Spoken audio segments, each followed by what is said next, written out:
పాండవులను యుద్ధంలో ఒక్కరోజు ఓడించిన యోధుడు సైంధవుడు. చెల్లెలు ద్రౌపదిపై బలాత్కారం చేయబోయిన దుర్మార్గుడు సైంధవుడు. అభిమన్యుడి చావుకి కారణమైనవాడు సైంధవుడు. మహాభారతంలో దుర్యోధనుడే దుర్మార్గుడనుకుంటే అతన్ని మించిన మహా దుర్మార్గుడు ఈ సైంధవుడు. ఇతన్ని జయద్రథుడు అని కూడా అంటారు. జయద్రథుడి తండ్రి వృద్ధక్షేత్రుడు, సింధు దేశపు రాజు. వృద్ధక్షేత్రుడికి పెళ్లై చాలా కాలమైన పిల్లలు కలగరు. ఎన్నో పుణ్యక్షేత్రాలు తిరిగితే లేక కలిగిన సంతానమే జయద్రథుడు. అతడు పిల్లవాడిగా ఉన్నప్పుడు ఆకాశవాణి నీ బిడ్డ వీరుడిగా శూరుడిగా గొప్ప పేరు సంపాదిస్తాడు, కాని చివరకు తన తల నరకబడి చనిపోతాడు అని చెప్తుంది. ఆ మాటలు విన్న వృద్ధక్షేత్రుడు ఆవేదన చెంది ఆగ్రహంతో ఎవడైతే నా కొడుకు తలను నేలపై పడేస్తాడో వాడి తల 100 ముక్కలవుతుంది అని శపిస్తాడు. జయద్రథుడికి చిన్నప్పటి నుండి ఎన్నో యుద్ధ విద్యలను నేర్పిస్తాడు తండ్రి వృద్ధక్షేత్రుడు. తన కొడుకు గొప్ప యోధుడు కావాలనే కోరికతో తనకు తెలిసిన అనేక అస్త్రశస్త్రాల ప్రయోగాలను జయద్రథుడికి నేర్పిస్తాడు. కొడుకు పెద్దవాడయ్యాక సింధు దేశానికి రాజుగా పట్టాభిషేకం చేసి తపోవనాలకు వెళ్లిపోతాడు వృద్ధక్షేత్రుడు. సింధు దేశానికి రాజు కావటం వల్ల జయద్రథుడికి సైంధవుడనే పేరొచ్చింది. సైంధవుడనే పేరుతోనే అతను చరిత్రలో ప్రసిద్ధి పొందాడు. ఈ భూమండలంలోనే అత్యద్భుత సౌందర్య రాశి అయిన ద్రౌపది అందం గురించి తెలుసుకుని ద్రౌపది స్వయంవరానికి వెళతాడు. అక్కడ ఆమె అందానికి పరవశుడైపోతాడు. ఎలాగైనా ద్రౌపదిని సొంతం చేసుకోవాలనుకుంటాడు. కాని మత్స్య యంత్రాన్ని ఛేదించటం తరువాత సంగతి. కనీసం ఆ ధనస్సును కూడా ఎత్తలేక అవమాన భారంతో ఇంటికి వెళతాడు. తన రాజ్యపాలన చేస్తున్న అతని మనసంతా ద్రౌపది అందమే నిండిపోయుంటుంది. ఒక్కసారి ద్రౌపదిని చూసిన తరువాత ప్రపంచంలోని మిగతా స్త్రీలందరూ తనకు కోతుల్లా కనిపిస్తున్నారని తన మంత్రితో చెప్తాడు. వీడికి మదపిచ్చి బాగా ఎక్కిందని దుస్సలతో సైంధవుడి పెళ్లి జరిపిస్తాడు అతని మంత్రి. దుస్సల అందగత్తె అయినప్పటికీ కామపిశాచి అయిన సైంధవుడు సాల్వరాజు కూతుర్ని రెండో భార్యగా పెళ్లాడతాడు. 2 భార్యలున్నా సరిపోక తన రాజ్యంలో ఎంతో మంది అందమైన కన్యలను చెరబట్టి తన ఉంపుడుగత్తెలుగా ఉంచుకుంటాడు. ఆ తరువాతి కాలంలో పాండవులు జూదంలో ఓడిపోయి ఇచ్చిన మాట ప్రకారం వనవాసం చేస్తుంటారు. ధౌమ్య ఋషి ఆశ్రమంలో ద్రౌపదిని వదిలి పాండవులంతా వేటకు వెళతారు. అయితే ఎప్పటి నుండో ద్రౌపదిపై మనసు పడ్డ సైంధవుడు ఆమె ఒంటరిగా ఉందని తన వేగుకోటి కాశ్యుడి ద్వారా తెలుసుకుని ఆశ్రమానికి వెళ్లి నేను నిన్ను పెళ్లి చేసుకోవాలనుకుంటున్నానని ద్రౌపదితో చెప్తాడు. పరస్త్రీని కోరటం తప్పని చెప్పిన ద్రౌపది నీవెవరని అడగ్గా నేను దుస్సల భర్తను అని అంటాడు సైంధవుడు. నీవు నా ఆడపడచు భర్తవు, నాకు సోదరుడువవుతావు. చెల్లెలితో ఇలా వావి వరసలు లేకుండా మాట్లాడటం తప్పని హెచ్చరిస్తుంది. సైంధవుడు ఆగక ఆమె కొంగుపట్టి లాగుతాడు. ద్రౌపది అతన్ని తోసేయగా క్రింద పడతాడు. అప్పుడు అక్కడకు ధౌమ్య మహర్షి వచ్చి సైంధవుడితో నీవు తప్పు చేస్తున్నావని హెచ్చరిస్తాడు. తన వెంట తెచ్చిన సైన్యంతో ఆ ఆశ్రమంలో ఉన్న అందరిని కొట్టి ద్రౌపదిని బలవంతంగా ఈడ్చుకుని వచ్చి తన రథంలో వేసుకుని తన రాజ్యానికి ఎత్తుకుపోతాడు సైంధవుడు. ధౌమ్య మహర్షి వెంటనే ఈ వార్తను పాండవులకు చేరవేస్తాడు. సైంధవుణ్ణి వెంబడించిన భీమార్జునులు యుద్ధం చేసి అతని సైన్యాన్ని దారుణంగా హతమార్చి సైంధవుడిని తీవ్రంగా కొడతారు. భీముడు సైంధవుడి జుట్టు పట్టుకుని క్రింద పడేసి కాలితో దారుణంగా తన్ని కాళ్ళు చేతులు కట్టేసి తీసుకొచ్చి ధర్మరాజు కాళ్ల మీద పడేస్తారు. అప్పుడు తప్పైపోయిందని తనను క్షమించమని ద్రౌపది కాళ్లపై పడి వేడుకుంటాడు సైంధవుడు. కోపం తీరని భీముడు సైంధవుణ్ణి చంపబోగా ధర్మరాజు అడ్డుకుని మన చెల్లెలు దుస్సల సౌభాగ్యాన్ని మనమే చెరపకూడదంటాడు. దాంతో సైంధవుడికి గుండు కొట్టి అవమానించిన భీముడు పాండవుల దాసుండని చెప్పి బతికిపొమ్మంటాడు. అదే మాట చెప్పి అందరినీ క్షమించమని వేడుకుని అక్కడి నుండి ప్రాణాలతో బయటపడతాడు సైంధవుడు. అయితే పాండవుల చేతిలో దారుణ అవమానాన్ని చవిచూసిన సైంధవుడు ఎలాగైనా వారి మీద పగ తీర్చుకోవాలని గంగానది ఒడ్డున శివుని గురించి ఘోరమైన తపస్సు చేస్తాడు.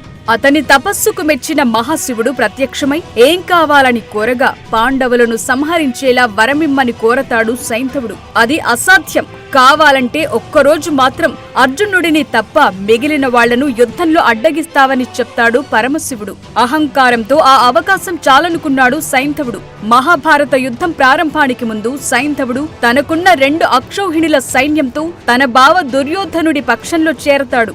యుద్ధం మొదలైన తరువాత పాండవుల సైన్యంపై దాడి చేసి ఎంతో మంది పాండవ వీరులను ఓడిస్తాడు. కొన్ని వేల మంది సైనికులను దారుణంగా ఊచకోత కోస్తాడు. ఇలా 12 రోజుల పాటు యుద్ధం చేసి పాండవులకు చాలా నష్టాన్ని కలిగిస్తాడు. 13వ రోజు యుద్ధంలో ధర్మరాజుని బంధించటానికి ద్రోణాచార్యుడు పద్మవ్యూహాన్ని పన్నుతాడు. కర్ణుడు అలాగే లక్షలాది మంది సైనికులు కాపలాగా ఉన్న పద్మవ్యూహాన్ని ఏర్పరుస్తాడు.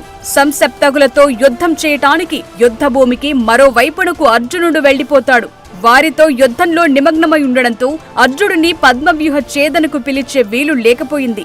అర్జునుడు కాకుండా పద్మవ్యూహాన్ని ఛేదించగలిగే శక్తి కలిగినది అతడి కుమారుడైన అభిమన్యుడికి. అప్పుడు ధర్మరాజు అభిమన్యుడికి ఆ పనిని అప్పగిస్తాడు. అయితే తనకు పద్మవ్యూహంలోకి ప్రవేశించడం తెలుసు కాని బయటకు ఎలా రావాలో తెలియదని చెప్తాడు అభిమన్యుడు.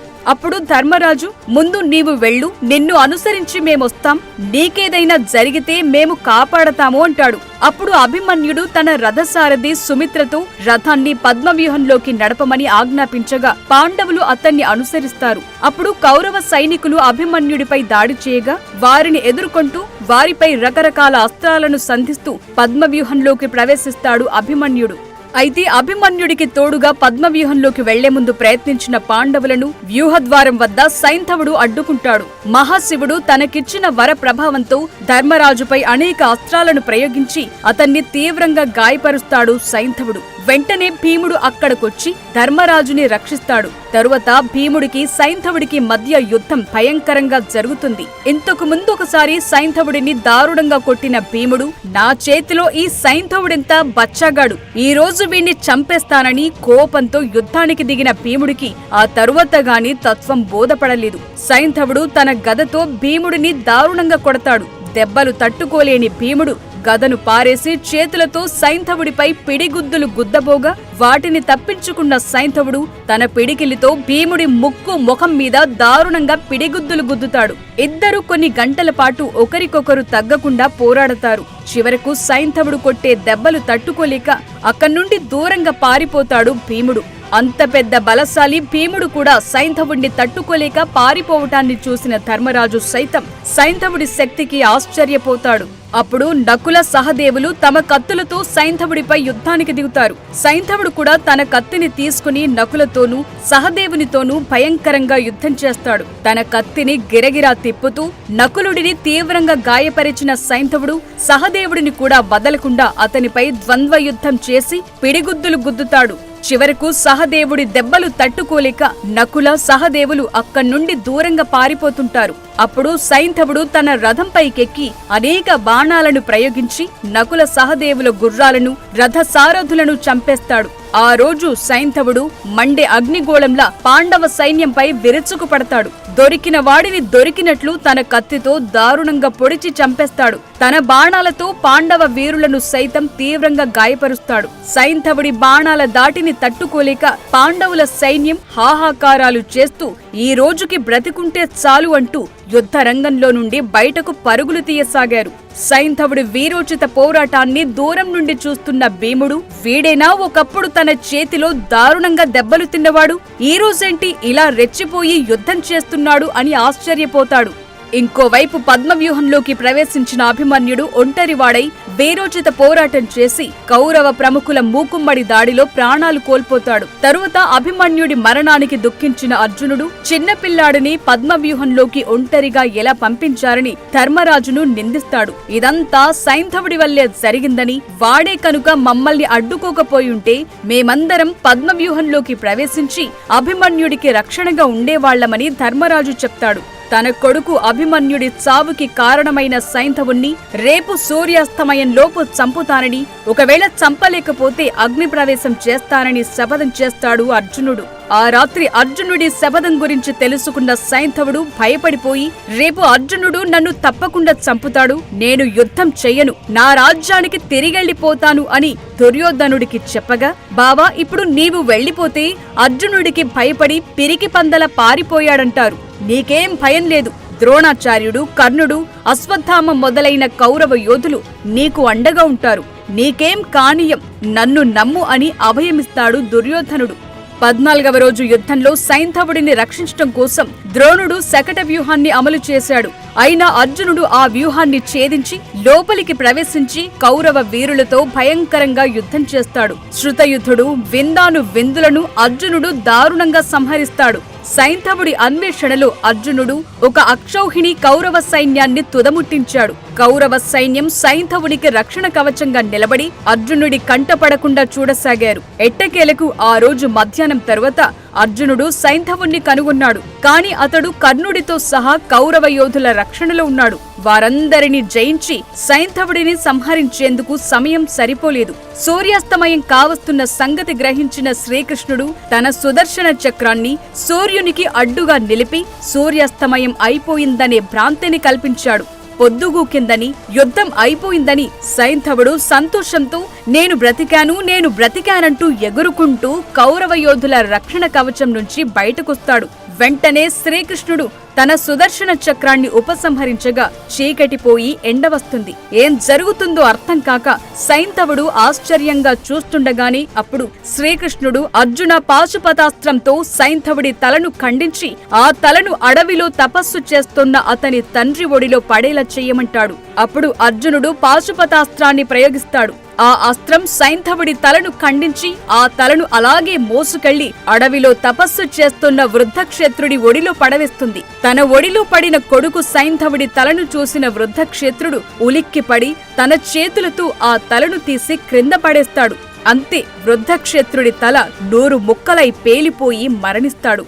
చివరకు వృద్ధక్షేత్రుడు పెట్టిన శాపం అతనికే తగిలి దారుణంగా చనిపోయాడు.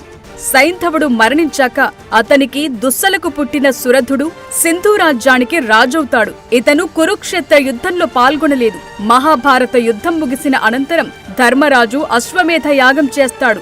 యాగాశ్వంతో పాటు అర్జునుడు తన సైన్యంతో సింధు రాజ్యానికి వెళతాడు. అయితే అర్జునుడితో యుద్ధం చేసి గెలవటం కష్టమని భావించిన సురధుడు అర్జునుడి చేతిలో చావటం కంటే తనకు తానుగా మరణించటం ఉత్తమమని భావించి ఆత్మహత్య చేసుకుని చనిపోతాడు. ఈ విషయం తెలుసుకున్న అర్జునుడు సురధుడి కొడుకుని సింధు రాజ్యానికి రాజుగా పట్టాభిషిక్తుణ్ణి చేసి సింధు రాజ్యాన్ని అతనికే ఇచ్చివేసి యుద్ధం చేయకుండానే వెనుదిరుగుతాడు. For more videos like this, subscribe Big TV channel.